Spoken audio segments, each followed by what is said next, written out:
Kateheza med današnjo splošno avdienco je imela naslov Očetovstvo Boga, izvir našega upanja. Papež Frančišek je izpostavil, da je naš Bog Oče, ki ne more biti brez človeka. Izhajal je iz odlomka iz Lukovega evangelija, ko Jezus učencem pove, kako naj molijo k Očetu. Takole beremo v evangeliju. Nekoč je na nekem kraju molil.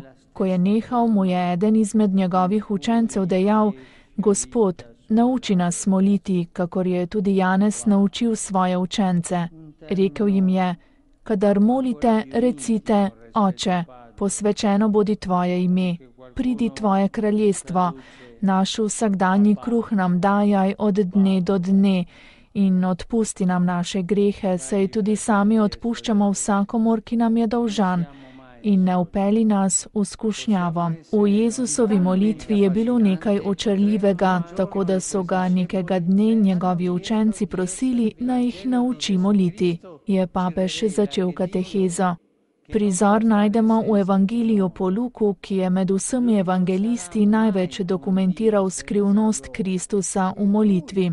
Njegovi učenci so presunjeni, da se Jezus, predvsem zjutraj in zvečer, umakne v samoto in se potopi v molitev, in zato ga nekega dne prosijo, naj tudi njih nauči moliti.